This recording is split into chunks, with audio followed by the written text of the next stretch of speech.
Olá!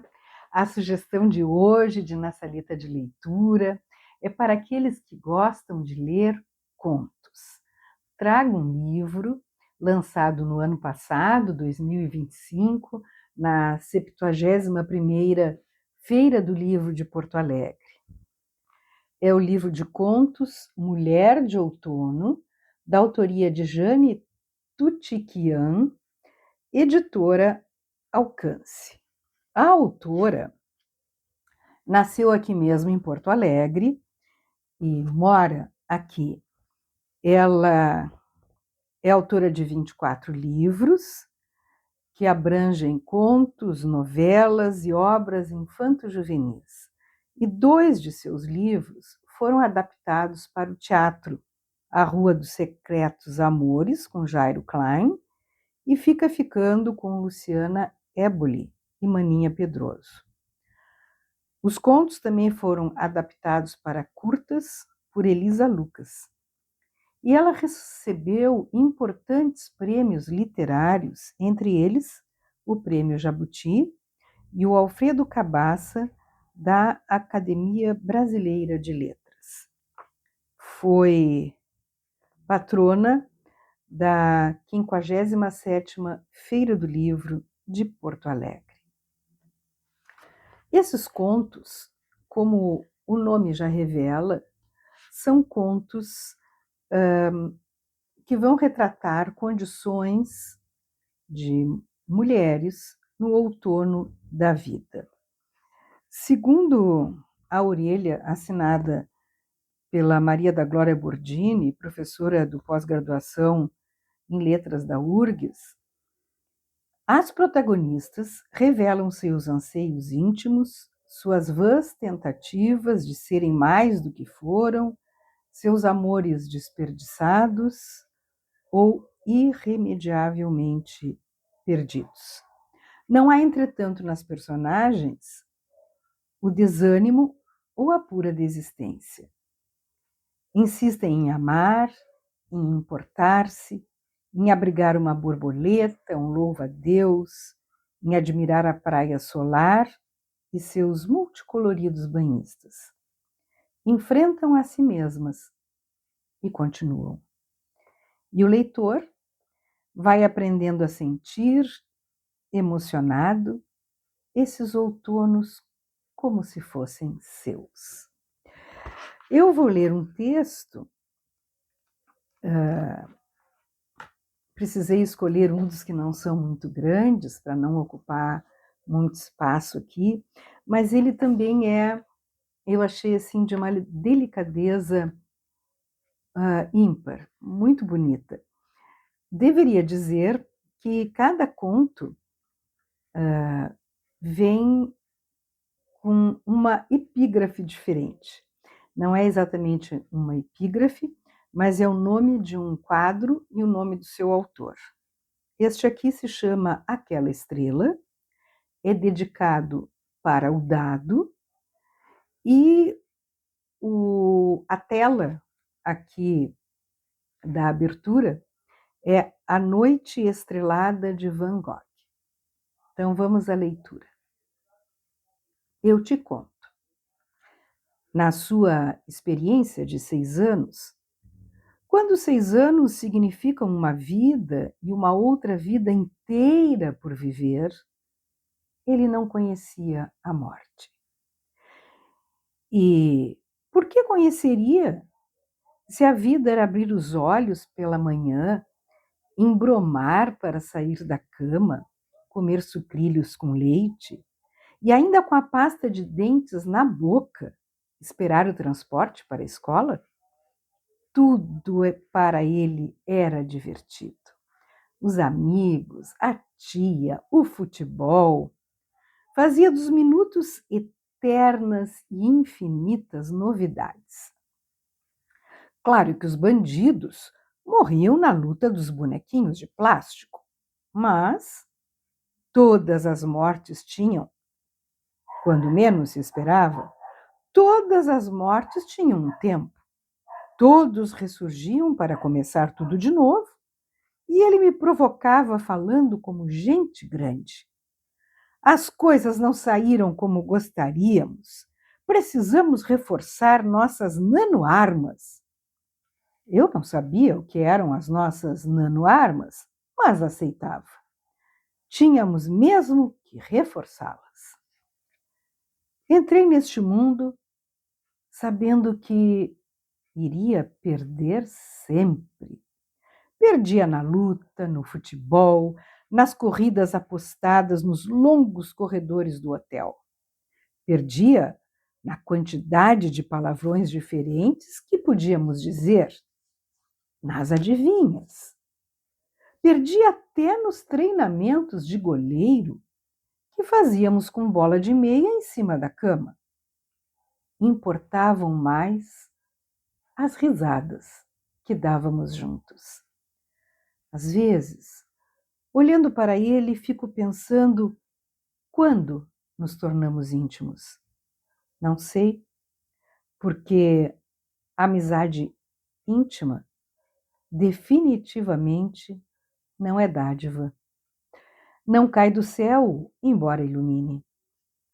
E eu confesso, eu não sou dada um pouco por timidez, um pouco pelas mágoas que já tive com o Deus e com as pessoas. Não sou dada a amizades íntimas. Talvez tenha medo da cumplicidade, da transparência, da alma, da confiança irrestrita.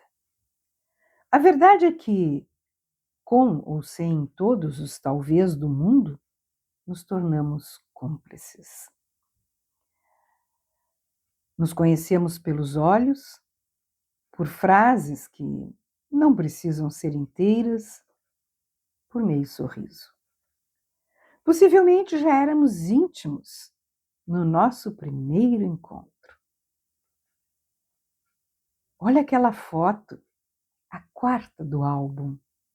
A cumplicidade já estava lá. Sim, que já éramos íntimos quando, brincando, eu o coloquei nos ombros e cavalguei em felicidade pela casa quando senti um líquido quente descendo pelo meu pescoço. O que foi isso? Perguntei. E nós dois nos transformamos em uma única gargalhada. Sim, que já éramos íntimos e na nossa intimidade a confiança era tudo. Por isso, quando estávamos saindo da festa de Natal da escola, alguém disse: "Vai com Deus!" E, agarrado firmemente na minha mão, ele respondeu muito sério que não, eu vou com ela. Ela era eu.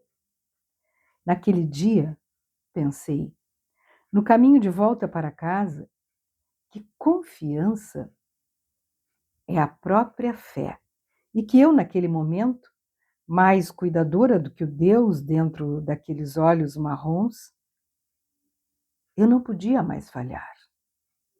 Pelo menos, não conscientemente.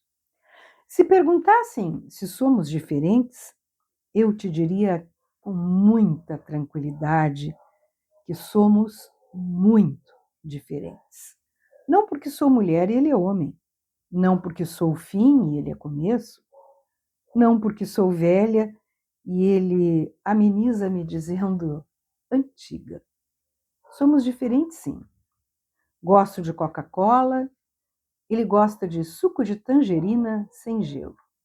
Gosto do Senhor dos Anéis, ele de Harry Potter. Gosto de filmes cults, ele de aventuras. Gosto de Monet, ele de Miró. Gosto de escrever, ele de desenhar.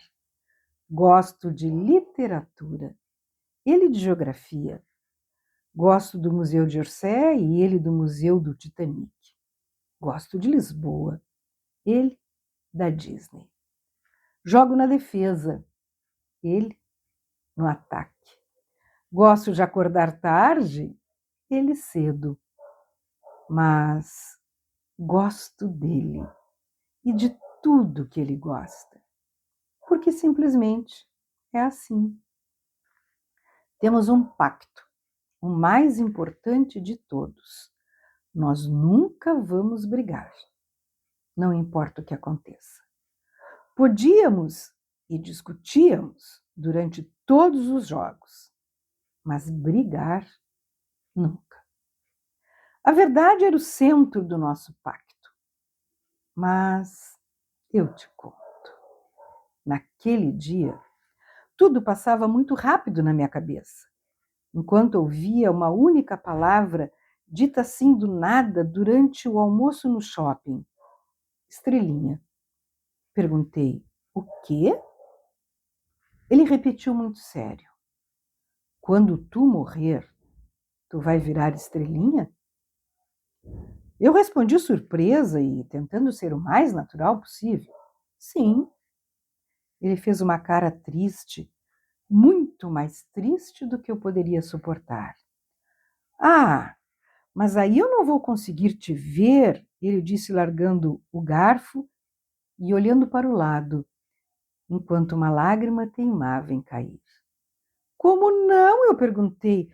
Cara, é só olhar para o céu à noite, é só olhar para cima.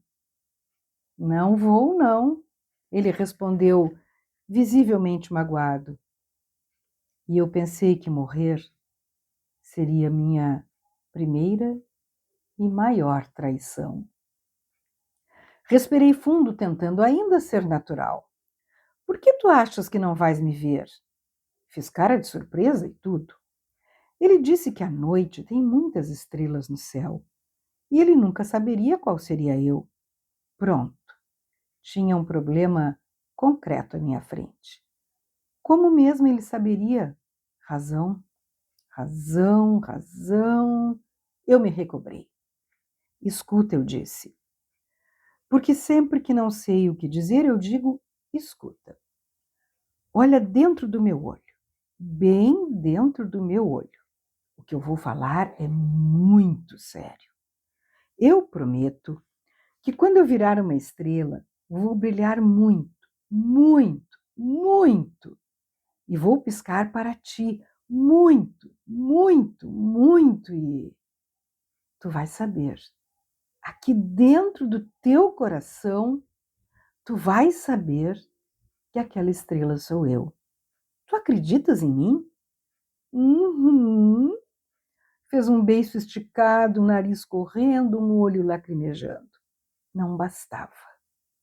Precisava dizer uma outra coisa que fosse forte e que fosse para sempre no comprimento do tempo. Razão, razão, razão, eu chamei. Vem aqui perto de mim. A resposta foi um não quero, arrastado de tanta mágoa. Vem só um pouquinho, insisti.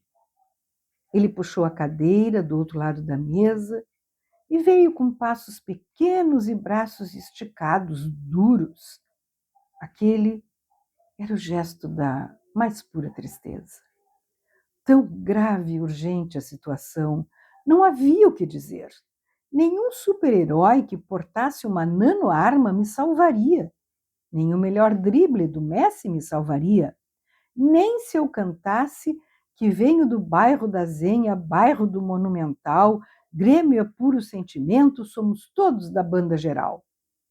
E se nada disso me salvaria, é porque nada mesmo me salvaria.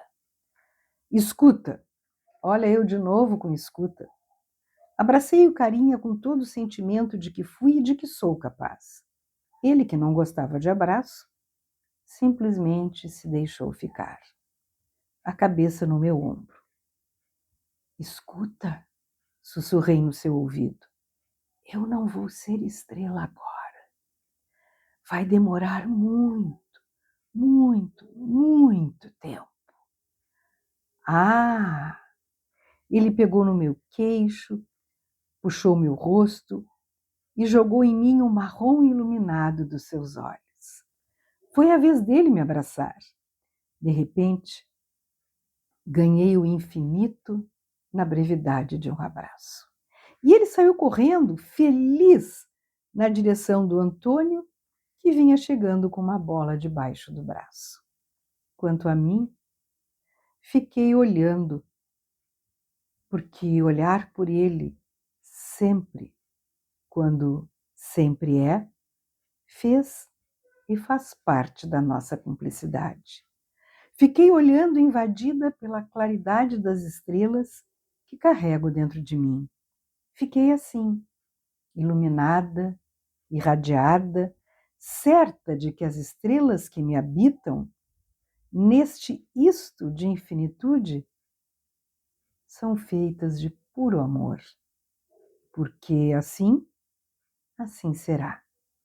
Peguei a mão dos meninos e fomos procurar uma quadra de futebol. Eu seria a juíza. Haveria, sim, muita discussão. Vejam que coisa linda. Então, a sugestão de Jane Tutiquian, Mulher de Outono, editora Alcance. Boa leitura.